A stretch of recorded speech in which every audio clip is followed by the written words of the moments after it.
सन्माननीय अविनाशजी भोसीकर यांना विनंती करतो की त्यांनी या ठिकाणी आपलं मनोगत व्यक्त करायचं.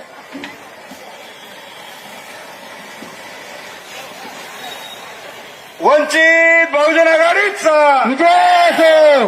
माननीय सुजातदादा आंबेडकर आप आगे बढ़ो, हम तुम्हारे साथ हैं. बंधूंनो, आज आपण सर्वजण माननीय सुजातदादा आंबेडकर यांच्या नेतृत्वाखाली आज सोलापूर नगरीमध्ये हा मोर्चा आयोजित केलेला आहे. माझ्यावरील सर्वांचे राज्यनेते अरुण आवाज Jadhav sir, doctor Dhepe sir आणि सर्व जिल्हा बॉडीचे पदाधिकारी, उपस्थित सर्व बांधवांना मी सर्वप्रथम जय भीम घालतो, शरणू शरणार्थ घालतो.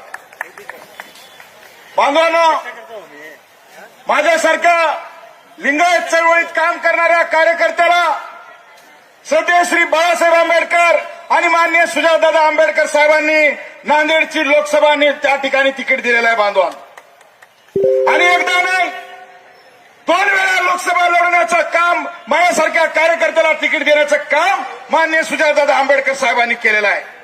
आणि म्हणून आपल्यासमोर मी खंबीरपणे या ठिकाणी उभा आहे. 12व्या शतकामध्ये महात्मा बसवेश्वरांनी स्थापन केलेल्या लोकशाहीच्या संसदेच्या 3रे अध्यक्ष असलेले शिवयोगी सिद्धरामेश्वरांची ही नगरी आहे. लोकशाहीची स्थापना 12व्या शतकात करणाऱ्या शिवयोगी सिद्धरामेश्वरांच्या नगरीमध्ये लोकशाही वाचवण्यासाठी त्या ठिकाणी सुजातदादा आंबेडकर साहेब मोर्चा काढतायत बाबा.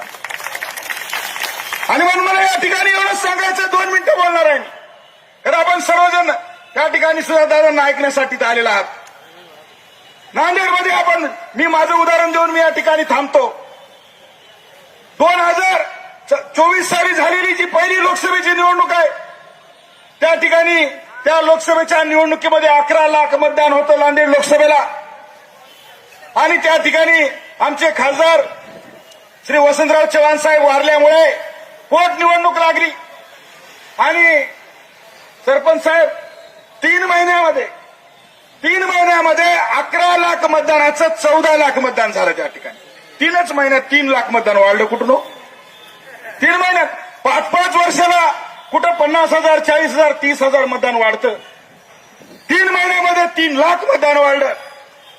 कसं काय सगळा घोळ होतो?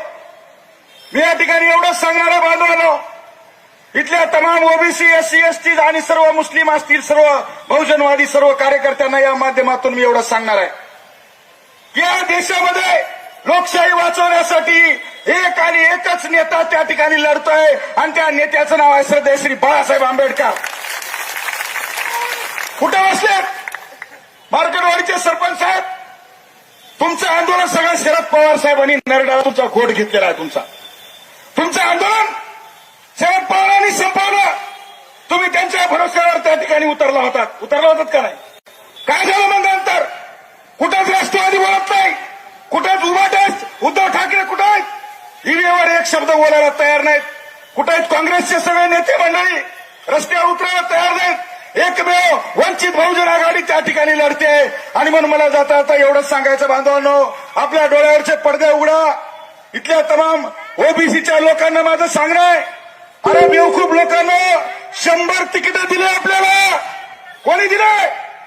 वंचित बहुजन आघाडीने तिकीट दिलं. ओबीसीला 100 तिकीट दिले. कोण तुम्हाला दरवाजावर तर उभं राहू देतं का?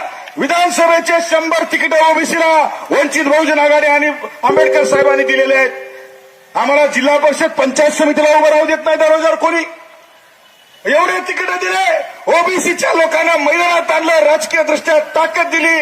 आणि त्या ठिकाणी आम्ही मात्र त्या बीजेपीचे तळवे चाटण्यामध्ये त्या ठिकाणी आम्ही परेशान आहेत.